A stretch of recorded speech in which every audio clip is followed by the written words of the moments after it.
going through a lot of different companies in the start, and I mean, Defigo wasn't our first startup either, so we've been working with a lot of different companies and a lot of, I mean, everything from freelancers to bigger entities, and no one sort of fitted our mode in a way that, you know, it has to be sort of a cultural match, and especially when you're a startup, there's sort of less mass to absorb differences in a way, you know. If there's, so I don't have a number of how many companies we went through before we landed on LANARS, but it was a lot. I mean, more than 10 for sure.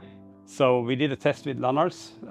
First, we gave you guys a challenge, and you definitely managed that in a very good way. And then we started adding up to new things. So I think, you know, the reason why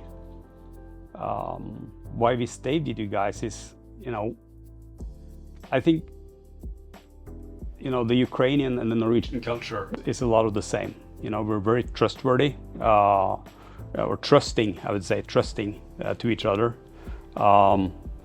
So in that way, we're more similar than Norwegians are to Swedes, for example. Swedes are a lot more, you know, structured, and they plan and they do all these things, while we're more like gung-ho, like, yeah, this is a good idea, just do it, you know. And I feel the Ukrainians are a lot of the, you know, the same way.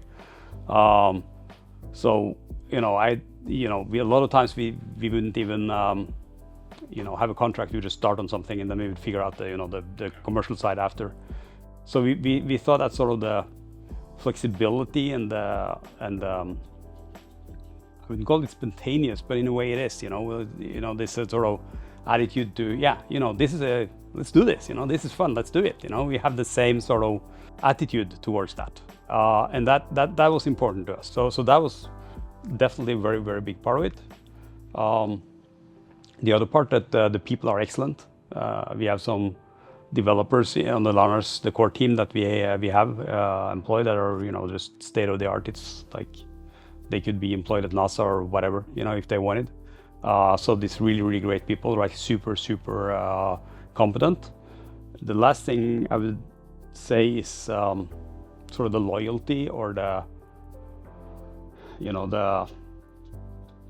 trust between us. You know, that, you know, we're never worried about, you know, and I mean, in the beginning, that's a bigger part. I mean, we don't think that's not something we think about, but there's never been like a discrepancy, right? There's never been like some invoice or something that we didn't have a good, I mean, that we didn't know, that there wasn't a good explanation or something like that. Not that we haven't argued about stuff. I mean, of course we have, but I think, you know, there's always been like this honesty behind that, and I feel for us that's important. That's how we want to run our company, and we feel that LANARS have sort of the same attitude towards that. So that's the third sort of reason why we feel confident and moving forward with LANARS. Very good to hear. It's true. So, you know, when the war started, everyone was super worried. Investors were worried. The board members were worried. You know, how is this going to turn out? And, you know, of course, there's been some, especially in the beginning, there were some, you know, some things we needed sort of to adapt to. But I think basically everyone, you know, instead of going to the office, they went home and they said, you know, damn, I'm going to, you know, get this done. And they worked even harder than before. So you know, it's, of course, there's always this about, you know, having people in the office and having your own employees, but there's a lot of,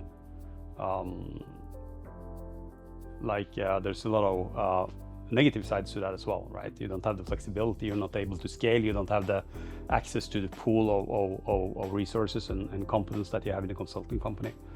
I think the mix is very good, and the ability that you guys have shown to sort of adapt to the situation, that is, you know, as extreme as it gets. You know, it doesn't get any worse. And for us as well, that you're able to deliver on this even in these extreme circumstances.